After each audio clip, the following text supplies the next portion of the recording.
Salam dəyərli müəllimlər. Bugünkü dərslərimizdən bir digəri isə 5-ci sinifin 8-ci mövzusu olan oduncaq və mişar materiallarıdır. Gələk oduncaq nədir? Oduncaq mişarlanmış, köklərindən və budaqlarından təmizlənmiş ağac oduncaq adlanır. Ağaclar meşələrin, bağların, parkların əsas sakinləridir. Hər bir ağac üç hissədən ibarətdir, hansı kök, gövdə və çətir. Aşağıdan yuxarıya saysaq daha yaxşı yadımızda qalar. Deməli, nə oldu? Kökü, gövdəsi və çətiri. Daha sonra burada rəngləri var ağacların. İlk öncə baxırıq buna toz ağacı. Sanki toz kimidir. Açıq rəngdə, toza oxşuyur.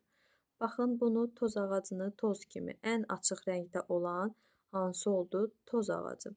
Və ən tünd rəngdə olan isə burada sadəcə qoz ağacındadır. Ən tünd rəngdə, tünd qırmızı rəngdə olan isə qoz ağacı olandır. Digəri isə biraz daha belə deyək, qırmızımtıla çalan, qırmızı, açıq qırmızı rəngdə olan isə elə qırmızı ağacın özüdür. Tünd olan qoz ağacı, açıq olan toz ağacı, toz rəngli olan, qırmızımtılı olan isə qırmızı ağacdır. Toz ağacı və qoz ağacını bilsək, oradan qırmızı ağacı seçmək bizim üçün daha asan olacaq. Daha sonra burada nə deyə bilərəm sizə? Deyir ki, adətən yaşlı və quru ağaclardan istifadə olunur. Çünki cavan ağaclar təbiətin ağciyərləridir. Oksigenlə zənginləşdirir havanı, ətrafı yaşıllaşdırır, gözəlləşdirir. Bunun xüsusiyyətinə görə də daha çox adətən quru və yaşlı ağaclar istifadə olunur. Əgər oduncağı lifləri boyu uzununa və ya eninə kəssək, kəsmə müstəvisində görünən xarakterik təsvir onun teksturasıdır. Tekstura da nədir? Yəni belə bir şey, baxın. Biz uşaq olanda buna deyirdik yaşı, ağacın yaşı. Baxın, kəsən zaman belə bir dairə, halqa formasında olan hissəsi olur ağacın içərisində. Həmin hissə tekstura adlanır. Oduncağın rəngi, teksturası və iyi təkrar olunmazdır. Yəni, hər bir ağacın özünə məxsus teksturası, rəngi və iyi var. Oduncaq tullantısı olmayan bir materialdır. Oduncaq tullantısı olmayan bir materialdır. Ağacın bütün hissələri təsərrüfatda, sənayedə, tikinti, məişət və əmək alətlərinin istehsalında, tətbiqi sənət əsərlərinin yaradılmasında istifadə olunur. Daha sonra ağacların gövdələrini eninə mişarladıqda nə alınır? Şalban. Eninə mişarladıqda şalban alınır. Uzununa mişarladıqda isə müxtəlif mişar materialları hansılardır bunlar? Bunlar isə tir, tirci, taxta, lövhə, şalbanın 1/4 ona cərək də deyilir və şalban yanı alınır. Deməli, desək, eninə mişarladıqda alınır şalban, uzundan mişarladıqda isə tir, tirci, taxta, lövhələr, şalbanın 1/4 buna çərək də deyilir və şalban yanı. Daha sonra gəlirik digər hissəyə. Burada hansı mişar materiallarını verir? Tir. Tir eni və qalınlığı 100 mm-dən çox olan mişar materialdır. Eni və qalınlığı 100 mm-dən çoxdur. O, ağacın özəyindən hazırlanır. Əgər tir iki tərəfindən mişarlanıbsa, o 2 haşiyəli, 4 tərəfindən mişarlanıbsa, 4 haşiyəli sayılır. Baxın, şəkil, birinci şəkil A şəklində. Görürsünüz, 4 tərəfindən mişarlanıb, yəni 4 tərəfi də təmizlənmişdir. Bu nədir? 4 tərəfli, yəni belə deyək də, 4 tərəfindən haşiyələnmiş olan tirdir. Bu isə görürsünüz 2 tərəfi təmizlənmiş, bu isə 2 tərəfli belə deyək tirdir. 2 haşiyəli tirdir. Çünki bu hissələri görürsünüz hələ də mişarlanmamışdır. Yəni oduncaq olan tərəfi, qabıq olan hissələri hələ də üzərindədir. Bunlar tirlərdir. Və bu hissəsi isə özəyidir. Görürsünüz, özəyidir. Və deyir ki, ağacın özəyindən alınır. Necə deyir? Ağacın özəyindən alınır. Görürsünüz, tirlərdir, 2 dənə tirdir və onların içərisindəki ağacın özəyi tamdır. Daha sonra bu şəkildə onun yanında nə var? Onun yanında var. Oy, bunu silim. C ilə göstərin. Nədir? Kiçik tirlər. Baxın, kiçik tirlərdə isə görürsüz, ağacın özəyinin bir hissəsi var burada. Baxın, tirciklərdir bunlar. Tirciklərdir və ağacın özəyinin bir hissəsi var. Hər iki şəkildə də. Amma burada gördüyünüz tirdə isə ağacın özəyinin, belə deyək, özü var. Bütövdür. Amma burada hər iki şəkildə isə ağacın özəyinin bir hissəsindən hazırlanır. Yəni tircik qalınlığı 100 mm-dən az, eyni qalınlığından 2 dəfə az olan mişar materialdır. Tircik ağacın özəyinin bir hissəsindən hazırlanır. Gördüyünüz kimi, baxın şəkildə tircik ağacın özəyinin bir hissəsindən, yəni görürsüz, özəyin bir hissəsi görünür bu şəkillərdə. Daha sonra taxta. Taxta qalınlığı 100 mm-ə qədər, eyni qalınlığından 2 qat artıq olan mişar materialdır. Eyni qalınlığından artıq olan mişar materialdır. Baxırsınız, taxtanı göstərir G şəklində. Burada 4 tərəfi də belə deyək də təmizlənmiş taxta parçasıdır. Yəni kənarları kəsilmiş deyilir. Daha sonra D-də isə kənarları kəsilməmiş var. Görürsüz, kənarlarında, yəni kənarlarına mişarlanmamış olandır. Burada isə buna tilləri oval olan taxta. Nəyə görə? Çünki görürsüz, til hissələri oval. Oval formadadır. Ona da deyilir tilləri oval olan taxta. Daha sonra burada nə verir? Burada verir lövhə. Lövhə nədir? Lövhə şalbanı uzununa yarıya mişarladıqda alınır. Yəni sanki uzununa yarı hissəyə bölürük. Həmin alınan hissə isə alınır, lövhə adlanır. Daha sonra digər nədir? Şalbanın 4də 1-i. Şəkil J olan 4də 1-i. Oduncaq parçası da baxın, elə ki 4 yerə bölürük və onun bir hissəsidir. Bu da 4də 1-i və bu da son hissə isə şalbanın mişarlanmış yan hissəsidir. R ilə göstərilirsə şalbanın yan hissəsidir. Daha sonra burada mişar materialların elementləri var. Yenə onu da şəkillərin üzərində göstərəcəm ki, dəqiq biləsiniz ki, hansı hissə, hansı elementdir. Birinci hissə. Ümumiyyətcə hansı elementlər var desək, təbəqə, buna layda deyilir. Daha sonra mişar materialın enli səthinə təbəqə lay. Kənar. Kənar isə adında görürsünüz kənarıdır. Sanki ensiz səthidir, kənarıdır. Elə adında olan kimi ensiz səth deyilir. Kənar, ensiz hissə. Mişar materiallarının təpəsinin kəsik səthinə en kəsik təpə deyilir. Baxın, mişar materiallarının təpəsinin kəsik səthinə en kəsik təpə deyilir. Mişar materiallarının səthlərinin kəsişmə xətti isə til adlanır. İndi baxaq bunlar hansı hissələrdir.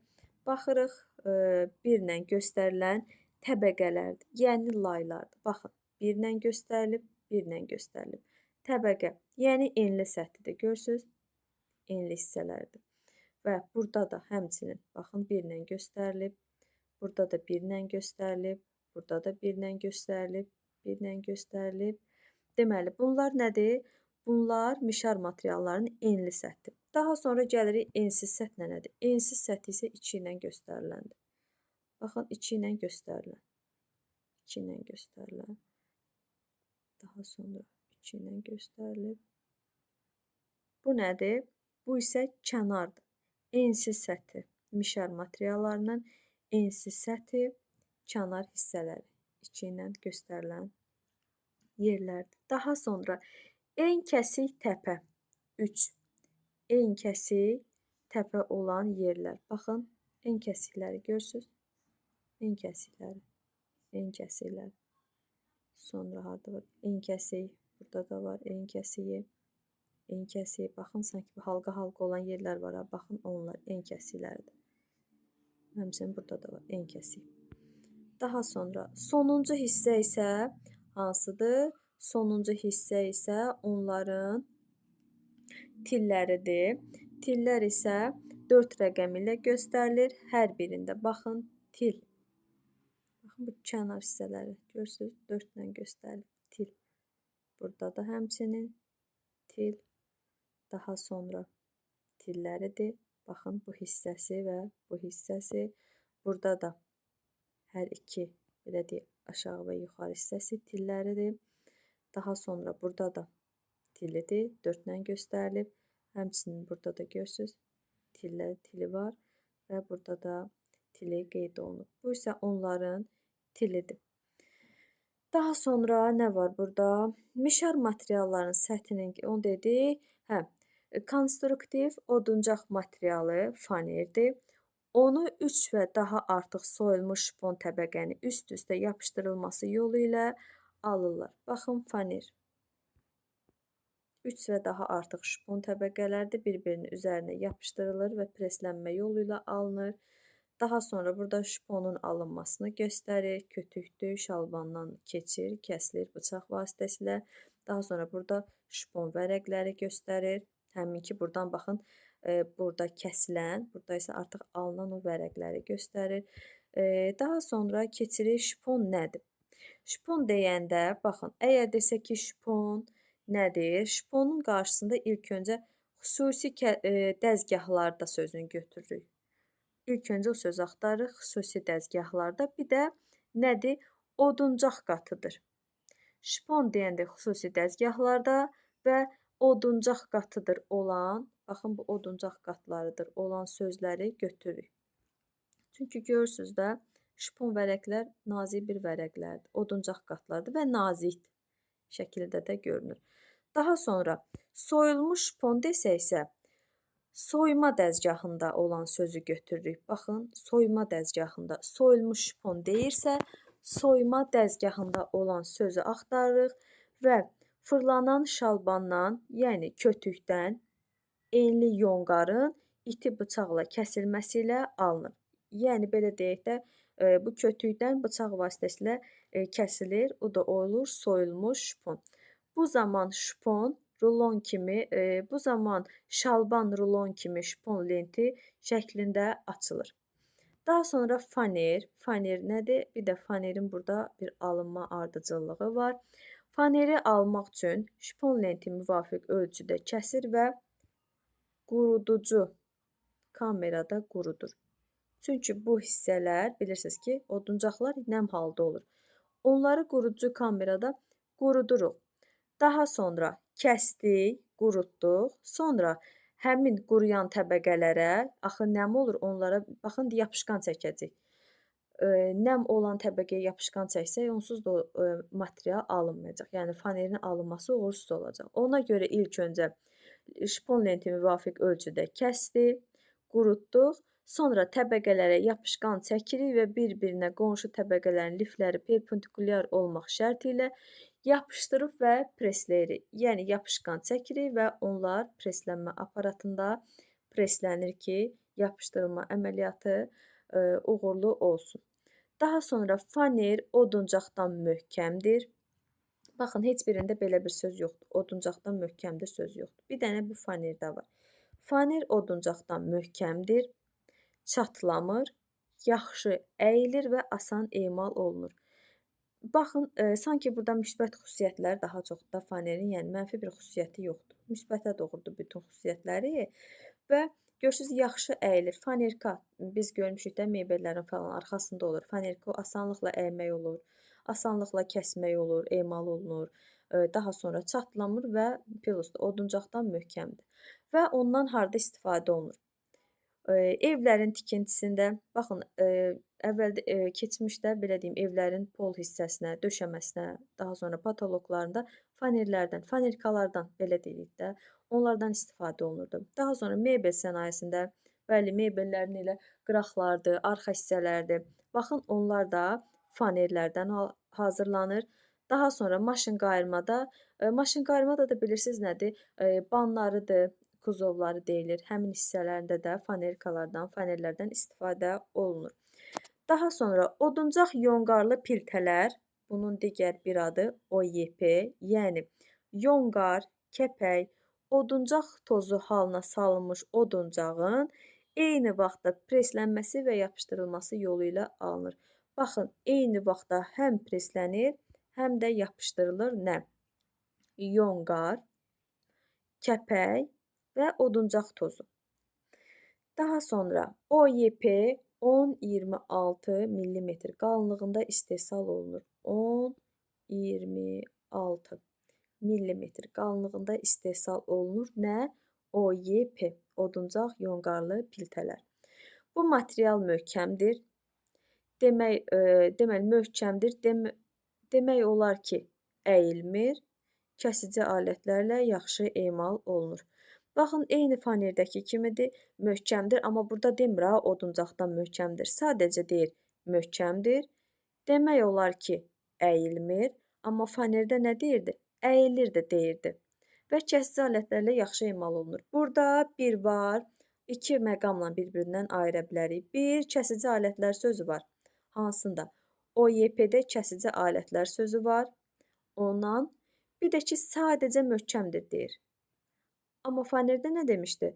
Oduncaqdan möhkəmdir demişdi. Burada sadəcə möhkəmdir deyir və digər bir məqam isə demək olar ki, əyilmir məqamıdır.